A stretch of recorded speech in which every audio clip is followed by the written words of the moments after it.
Welcome to Women's Sports Weekly, where women's sports happen every day, but we talk about it once a week. I'm Danielle. And I'm Carolyn. Women's Sports Weekly is a podcast where we discuss the latest news, explore interesting stories, and share our love for women's sports. Follow us on Instagram, YouTube, and TikTok at Women's Sports Weekly Pod. Follow us and rate us on Spotify and Apple Podcasts. Send us an email at womensportsweeklypod@gmail.com, and we may feature your email on our listener experience zone, The Les. March Madness is happening this week. Yes, and the brackets are officially live. They are live, and we have a Women's Sports Weekly bracket. It is free to join. Head to the link in our bio on Instagram or head into the show notes of this episode and you will find a link there. Click join the bracket, log into CBS or sign up, and you can make your picks now. And you need to make your picks now because all brackets must be completed before the first round begins on Friday, March 20th. There will be a prize for the winner. Yes. I hope I win this year. What are you going to do with your prize? Should we say what the prize is? Sure. The winner of the bracket will receive $50, and we hope that you will use that $50 towards something women's sports related, but we don't care what you use it for. We do care a little bit, but I'm going to pretend like I don't care. You can use it for whatever, but you could buy tickets to a game. You could get half a jersey. You could get a t-shirt for your favorite team, a sweatshirt, all the above. If I won, I would purchase some Denver Summit FC gear. Ooh, love it. Love it. What about you? I might copy you. I've been eyeing up the Denver Summit jerseys. We need to get something before their home opener, but I can just buy more gear by then if one of us wins. For the sake of fun, I hope someone that's not us wins. We haven't won yet in the past 2 years. So. I've been like at the bottom of our bracket, but please sign up for our bracket. Like we mentioned, it's free to join. Come have fun with us. We are so thrilled for March Madness. Yes. This weekend was a huge weekend for sports, in Denver especially. Personally, we did watch and attend sports. We also have a basement update. Apparently, people love to hear about our basement work, so we're going to keep updating you. But we finally painted the entire thing. I have to say you, Carolyn, did most of the work. I was not feeling my best self Saturday, and you so graciously did the bulk of the painting. If there's one thing I can do, it's manual labor. And as long as it's not technical, I can just get in the zone and go for it. So I don't mind painting. You don't typically love doing basement work, though, in general. Correct. Usually, if anyone's going to be doing something down there alone... It's you. That is right. I appreciate, the point I'm saying that is I appreciate that you still did it alone. It is okay. We got it done. I think I'm just getting to the point where this must end soon. So I'm motivated. I'm motivated because now we just need to get the floor in and then it's time for decor. And that's really all I want to do is just decor. Yeah. So exciting update for us. But outside of painting, we also had a fun weekend. We saw some friends, got dinner. We saw people out for St. Patty's Day. But one of the best things from the weekend was all the sports either in Denver or our Denver soccer team played for the first time ever. So should we get into it? Yeah, let's get into it. And we actually are going to start off this episode with the Les. Ooh, I love the Les. It has been a while. Yeah, and please write into us and ask us questions. I don't know. You could ask us for advice if you want our really bad advice. Yeah. But we would love to have some more questions come into the Les. So this is actually from a while back. I'll read it now. Hi, Carolyn and Danielle, longtime listener, first time emailing. My partner Heather and I love the show. Please keep doing it, even if Danielle doesn't want to. Wow. I don't know how to take that. You've made it known on here that you really only do this because I'm so passionate about it. I'm just kidding. I'm not calling out our listeners. All right, back to the email. I was wondering if you two could do a deep dive into why ESPN doesn't or won't include PWHL schedules and games on their app or website. Is there beef there? More misogynistic decision making at ESPN? I still can't believe there's no coverage despite the league's success. It's so frustrating. Thanks for all you do, Chelsea. First of all, we love Chelsea and Heather. They are awesome. Thank you for listening to us and thank you for always supporting us. We love to see you when we see you around Denver. This is actually an old email from December, and I reached out to the PWHL first about this. I sent them an email and I was like, hey, what's going on here. And their spokesperson indicated that they want their scores featured on ESPN and have been trying to get them added since the beginning of the PWHL back in 2024. So then I actually went on the ESPN app where the scores are, and I went into the chat and I chatted with someone on the app and I was like, where are the PWHL scores? And they were like, we don't have them. And I was like, why not? And they're like, we're not really sure. And I was like, well, that's kind of ridiculous. Can I talk to someone about it? And they were like, you have to complete this survey at the end. And I was like, whatever, do whatever. But the person who I was chatting with was like, yeah, these scores should be there. That's what they said, which I thought was an interesting admission on their part. So then I finally found a PR contact at ESPN and I sent them multiple emails and have not received a response at all. They will not tell me why they won't add the scores to the app. It makes no sense. This is a professional league, and it's just so frustrating. It is very frustrating, and we've said this on this podcast a lot, but we talk about there's this discourse of no one likes to watch women's sports, and it's like, actually, they don't even know it's happening, because if you use the ESPN app, which tons of people do, you can't even see that a game is on right now. And I just find that so frustrating and setting up these professional women's leagues for failure. Yep. However, the PWHL has been wildly successful without ESPN. I think it's important to note that networks tend to prioritize leagues they broadcast or have major coverage deals with. And the PWHL does not currently have a major media deal. They broadcast all of their games in the US on YouTube. It is also interesting to me, though, because ESPN will exclusively present the 2026 NCAA Women's Ice Hockey Championship. So I was looking at some things online and they were like, ESPN isn't really even into the NHL. So why would they be into the PWHL? And then I saw this and I was like, they are taking on women's ice hockey in NCAA, and all of those games are going to be streaming on ESPN Plus. So what's going on? So I'm really sorry, Chelsea. I don't have a good answer to this. Despite all your efforts. Despite me trying to track down someone at ESPN. And I always think about, and I know this is going to sound insane, but I'm like, one day when we make it big and ESPN's going to reach out to us and want to do something, and I'm going to be like, look at the last email I sent you. You never responded. So never mind. No, wow. That won't happen. ESPN, if you want to work with us, I'd be happy to do so. I also want to say that there are some ways where you can see PWHL scores easily. So the official league website, obviously, if you just search the PWHL and go onto their website, you can see scores. But there's also some fan-made dedicated apps like the PWHL fan app, which I actually just downloaded. And I was like, I don't know if I want to have to open up another app to see the scores of this. But I've used it now numerous times since I downloaded it. And I think it's really intuitive. It tells you exactly who scored. It has their pictures on it. It has the standings. And I'm like, great. So because ESPN won't do it, we have to have a fan make an app, but it does provide the schedule, live scores, and standings, and I think it's awesome. The other thing that I do want to mention is that the PWHL did just announce their first national US broadcast, and it's going to be on March 28th. And ION will nationally broadcast the 1 p.m. matchup between the New York Sirens and the Montreal Victoire at the Detroit Takeover Tour game. Love that. Well deserved. It's obvious that people want to watch this. It's so fun, and I'm excited for them that they're making that progress. For sure. And like with that, we need to talk about the Takeover Tour that happened in Denver this past weekend. We had a blast. Yes, we got lucky in Denver this year. So last year, the PWHL did one Takeover Tour game. This year, this was our second opportunity to go to a Takeover Tour game. And we did go to both this year. And this past Sunday, the Minnesota Frost took on the New York Sirens. The Frosts ended up winning this game 4-3, but it wasn't as close as you would think throughout the entire match. It was 4-0.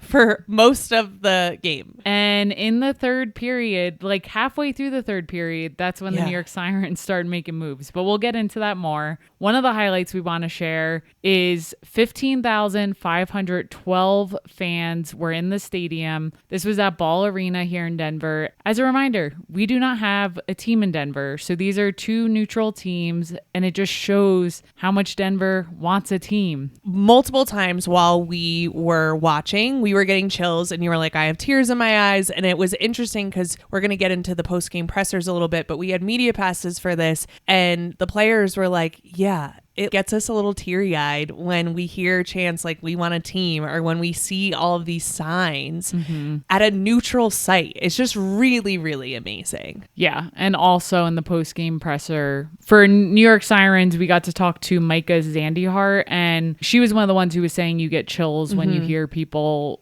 chant we want a team. I would say the crowd leaned towards Minnesota, but there were definitely a lot of New York Sirens jerseys, and there was a wee woo. Yes. And we learned wee woo for the Sirens is like the signs for them. So people were definitely rooting for them. We were rooting for them being from New Jersey. And she was saying that gives her chills. And also whenever she sees people in a Sirens jersey, even in Vancouver where she's from, it just makes her so happy. And she says like someone is using their hard earned money to support us, and it means a lot. Yeah. And as per usual, the players are just like the most gracious and awesome players to talk to. But let's get into this match a little bit more.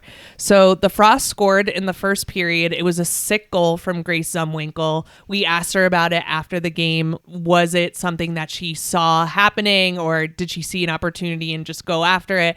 And she said, I just saw a lane and I just went for it. The goal was sick. It was sick. Yeah. And she was being modest, and she was like, I think if I did that 9 more times, I probably wouldn't go in it. And I'm like, please, you're a professional. I'm sure it would. It was a sick goal. So it was 1-0 after the first period. And then we go into the second period, and Minnesota Frost go off and they score 3 goals. So it's a quick 4-0 at the end of the second. The first goal to start the second period was literally less than a minute into the second period. And I was just like, no. Yeah. It was starting to get depressing after a while. Oh, it was. And I was like, oh man, if this is 4-0 at the end of this, we knew we were going into the post games, and it's not fun to talk to the losing team. And I was like, if it's 4-0, it's going to be a rough presser. Yeah. And I started to get torn because Minnesota Frost have the only 2 Colorado natives in the whole PWHL. So there's 19 states represented among the PWHL players, only 2 Colorado natives in the whole league. And they're both Minnesota Frost, one of them being the goalie for the Minnesota Frost.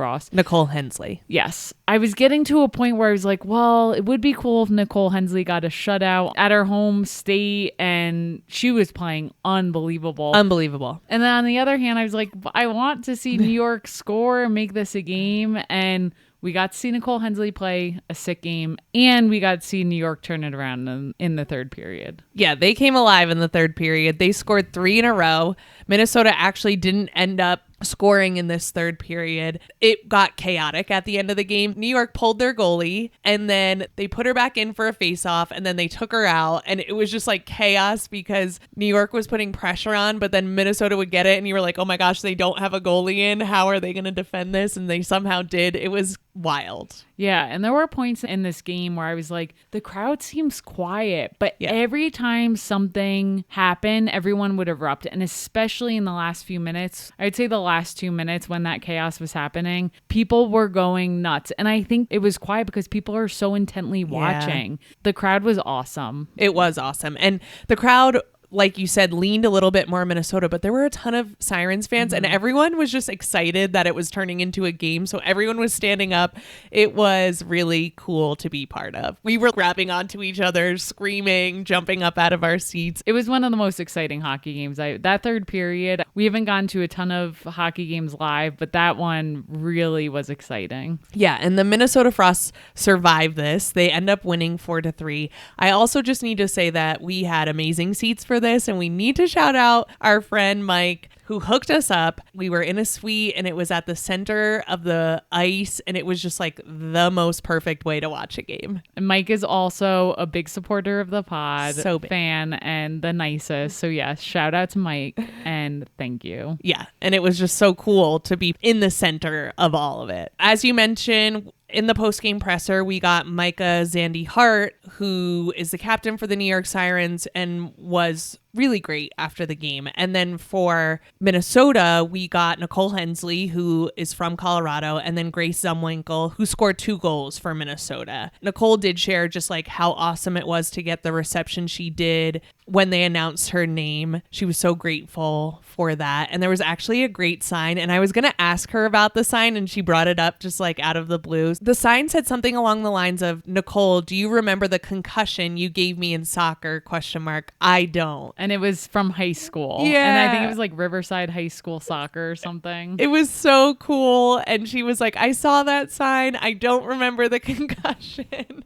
But just like people showed up, and it must be an interesting feeling to be like, oh, that person remembers playing soccer against me, and now I'm famous and a professional athlete, and they have a story about me that I don't even remember. That's a cool thing to have. Yeah, I agree. And something else you hear the players say a lot, and Nicole said this in the post game. Someone in the post game press conference asked, yes, the big event of this weekend is the game, but also the PWHL Tour. They do open practice throughout the weekend. Yep. They do clinics for the younger kids. And every Takeover Tour game we go to, there are a ton of youth girls teams in their jerseys, pumped to be there. And she said, we didn't have professional hockey players to look up to outside of the USA team that would come through. She named 2 different years. Yeah. And she was like, for these kids to have that and to be able to look up to players and have players in their home city is amazing. Yeah. And I cannot stress that enough, how much that means to the players and how much it means to young girls. For sure. I also want to point out that there were a ton of young boys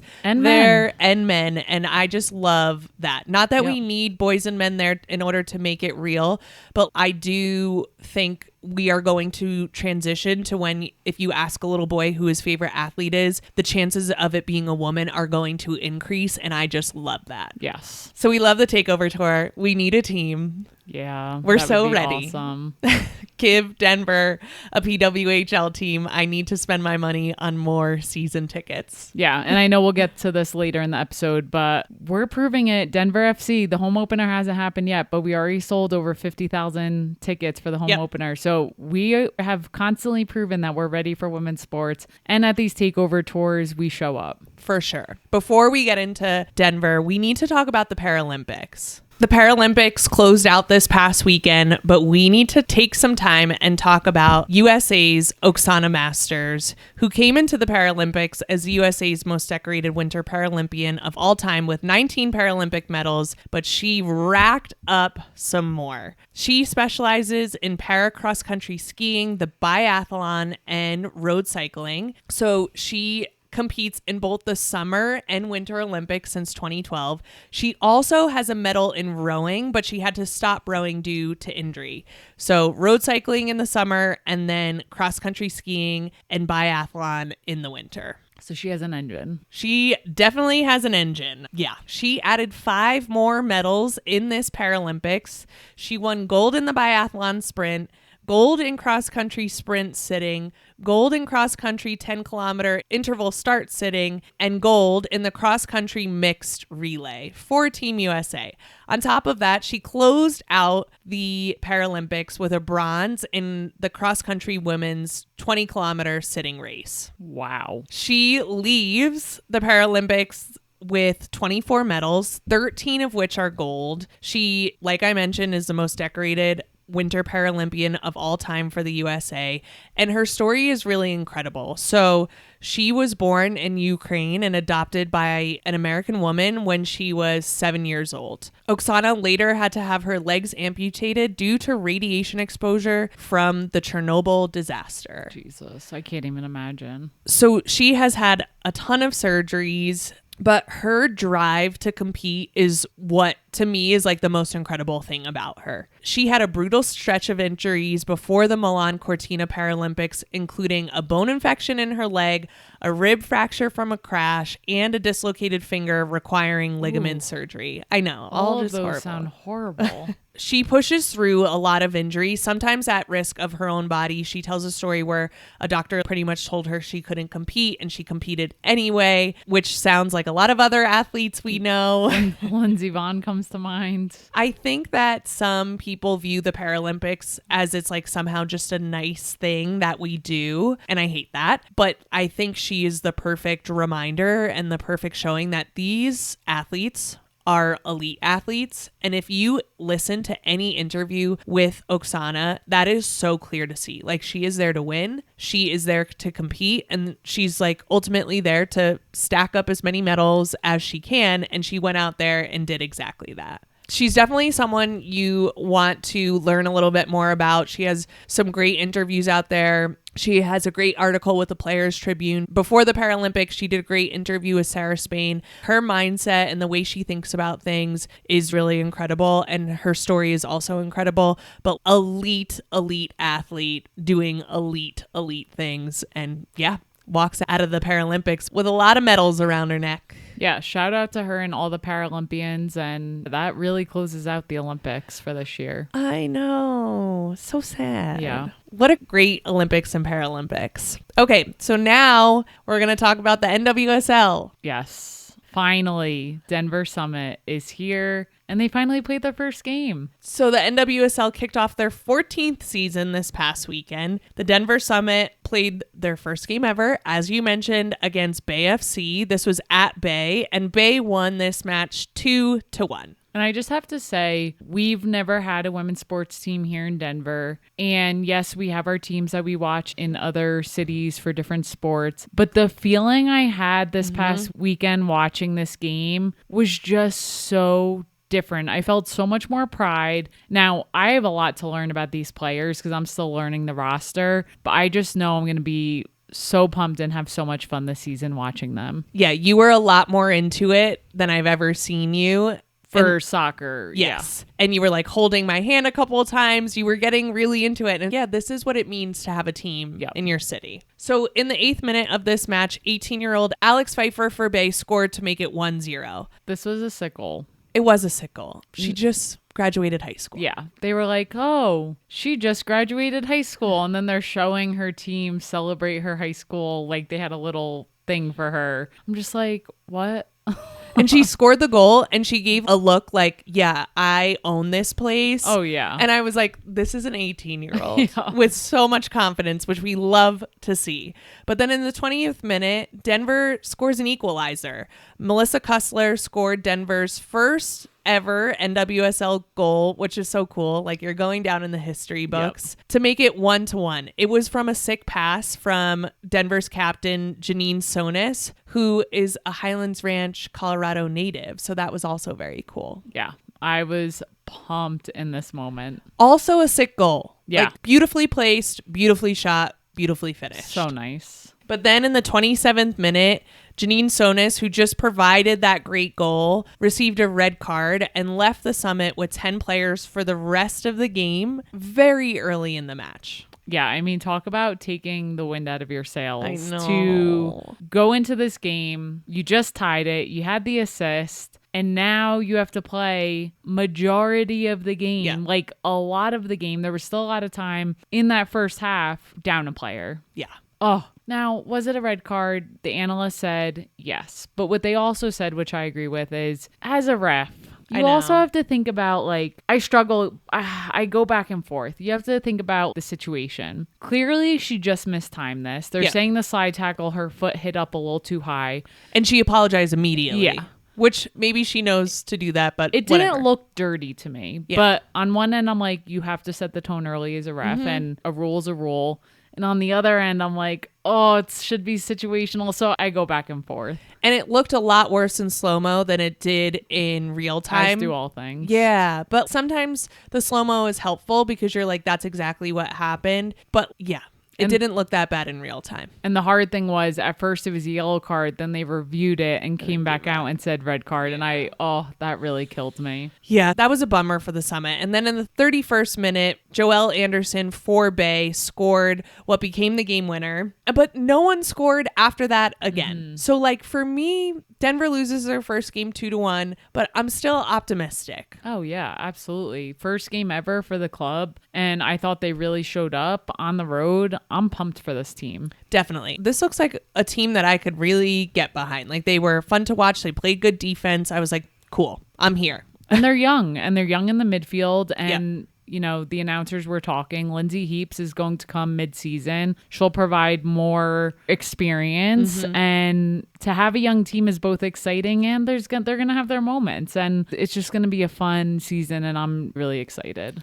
Yeah, and as you mentioned before, Denver's first home game is March 28th. It's going to be at Empower Field where the Broncos play, and they've already sold over 50,000 tickets. It's scheduled to break the league's single game attendance record, and it'll also break the first game for a team's record For home game. Yeah. I would say if you're listening and you're in Denver and you don't have your tickets yet, get your tickets. This is literally going to be history in the making. This is going to be a historic event, and I don't know. I think you're going to want to be there for it. I know I can't wait. The energy at the hockey game over the weekend, I was just like, we're going to have 5 times as many fans at the soccer game. It's just going to be insane. I'm probably going to cry several times. Yep. We're just going to stay crying because, it's just a cool time to be at this place in women's sports where it's just growing and people are excited about it. I'm very happy to be in the middle of it. Yeah, it's long overdue, but I'm happy to be here. For sure. Let's get into some updates. Yeah, so we have Run Club this Thursday and every Thursday at 6 p.m. Mountain Time here in Denver at the 99ers Sports Bar. If you listen to our podcast and share a secret word with the bartenders each week after a 3-mile run, you will get 50% off your first draft. This week, the secret word is anniversary. In honor of Run Club hitting our 1-year anniversary this past week, we celebrated with cake and cupcakes. Sourdough, thanks to our runners who wanted to make it special. It is a really great group, so we hope to expand and see you there. Yeah, please come out to Run Club. We also need to remind you to please rate and subscribe to our podcast. We create, produce, and edit the podcasts ourselves, so if you want to support us, which I know you do, give us a 5-star rating, subscribe, give us a positive review, and most importantly, share this podcast with someone you love or who loves women's sports. Thank you to everyone who has rated the podcast so far. If you send us a screenshot of your 5-star rating, we will send you a Women's Sports Weekly sticker for free. You can send us a DM on Instagram with it. You can send us an email with it at womensportsweeklypod@gmail.com. Get your rating in and we will send you that sticker. Yes. All right, now for the main event, the deep dive for this week. The brackets are finally here. Yes, this is NCAA women's basketball, so let's get into it. Selection Sunday happened this past Sunday, and the bracket was announced. So let's get into the regions. We'll talk about each of the 4 regions and who is at the top and the 6 seeds in them and anything that we kind of noticed looking at the bracket. And we did get the first 4 right. We did. You want to list off regional number 1? Yes, so number 1 overall, we knew this was going to be the case. The UConn Huskies. Then you have number 2, Vanderbilt. Number 3, Ohio State. Number 4, North Carolina. Number 5, Maryland. And number 6, Fighting Irish, Notre Dame. I was giving them some flack last week, saying I wasn't sure if they were going to make it, which in hindsight is ridiculous. But anyways, they better get their butts into gear. It's hard when it's your own team. It's like, they're being so bad they might not even make it. But they did make it to the tournament. They're 6th seed in this regional 1. The matchup that I think could be a really interesting one is actually a Notre Dame versus Ohio State matchup in the second round. I unfortunately don't have high hopes for Notre Dame. And again, it's just me protecting myself. I'd be thrilled if they went on, but yeah, I agree. That will be an interesting matchup. I do think UConn Vandy will be a good game if it goes 1-2 the whole way into the Elite 8, but I do think this is going to be UConn all the way. Yeah, I would say so. So that brings us into regional 2. In the number 1 spot is UCLA. Number 2 is LSU. Number 3, Duke. Number 4, Minnesota. Number 5, Ole Miss. And number 6, Baylor. So Minnesota actually beat out Maryland for this spot. Minnesota is number 4 in this regional 2, and Maryland is number 5 in regional 1. I think it's an interesting choice. Yeah, same. Mostly because I don't hear much about Minnesota, but maybe they'll prove me wrong. The other matchup that I'm looking at is Baylor-Duke, which could happen in the second round. And I think that's an interesting matchup. Yeah, we talked about Duke quite a bit last week, how they've hit a hot streak recently, Can they keep it going? We will see. I think overall this is a really tough bracket. Yeah, to me, this is the toughest region to get through. The thought of UCLA versus LSU in Elite 8 game is just a rough one. Yeah. Anyone who has LSU has like consistently been a 2 or 3 seed. It just stinks to have them in your bracket. Yeah, and UCLA has been having a great year, but they call it March Madness for a reason. You just don't know. And then going into Regional 3, we have number 1 Texas, number 2 Michigan, number 3 Louisville, number 4 West Virginia, number 5 Kentucky, and number 6 Alabama. Yeah, the matchup that I am actually interested in this regional is NC State, who is ranked number 7, versus Tennessee, who's ranked number 10 in the first round. Yeah. Tennessee is another team where I'm like, you've just been struggling this year. I'm going to be interested to see how they come out. They've been having a real rough season, but that's going to be a good matchup in the first round. Yeah, absolutely. And then Regional 4, in the number 1 spot is South Carolina. Number 2 is Iowa. Number 3 is TCU. Number 4 is Oklahoma. Number 5 is Michigan State. And number 6 is Washington. Okay, I have some feelings about this. Just like your Notre Dame, I'm like, this is a tough one for South Carolina. First of all, South Carolina will either play Clemson or USC in the second round, assuming South Carolina wins their first round,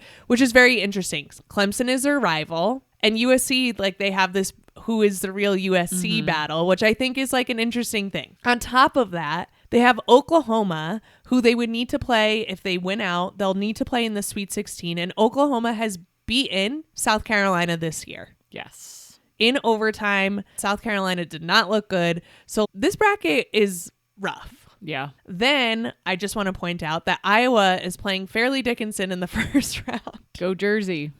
And I think I'm taking FDU because I'm such an Iowa hater. You are. And you're going for your Jersey roots. Exactly. Is this why we don't have more listeners? Because I don't back Iowa enough? Probably. To me, Regional 1 with UConn and Regional 3 with Texas seem like the easier routes.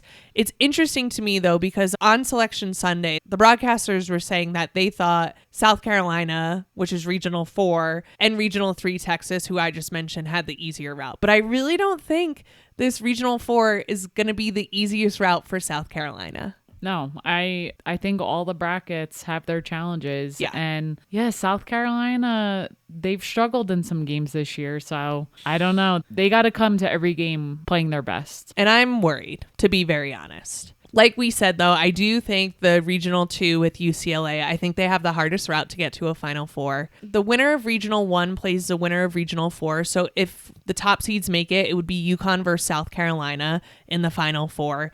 And then the winner of Regional 2 plays the winner of Regional 3. So then it would be UCLA versus Texas for that Final Four. Are you still sticking with You know it. the top 4? Okay. That's what I said in the beginning of the season. I'm sticking to my guns. You should stick with them. I think if anything were to happen, I think UConn's making it through. I think if there was an upset in Regional 2, it would be that UCLA-LSU matchup, and I think maybe LSU could squeak by. I think Texas has got it down in Regional 3, and then Regional 4, I'd be really interested to see that Oklahoma-South Carolina matchup. I've got my eyes on it. Yeah, and who knows? TCU could also do some damage. I know. I don't like this. I don't like this at all. There's too many question marks in that region. All right, let's get into what we're looking forward to this week. Danielle, what do you have? No surprise here. I am looking forward to the NCAA tournament first round, which begins this Friday, March 20th. There's going to be games all day. Get ready. And we are not working on Friday, and Woo! I'm going to be posted up. Yeah. It is a holiday. Take off on Friday. Yes. What are you looking forward to besides that? In the NWSL, the Cascadia rivalry is back, and that is the match between the Portland Thorns and the Seattle Reign. It'll be played at Portland on Friday, March 20th at 10 p.m. Eastern Time on Amazon Prime. The NWSL is back. March Madness is here. So many fun things. That is it for this week. We will see you next week on Women's Sports Weekly. In the meantime, watch women's sports and share the podcast with your friends. Rate and subscribe to the pod on Spotify, Apple, and YouTube. Thanks for joining us.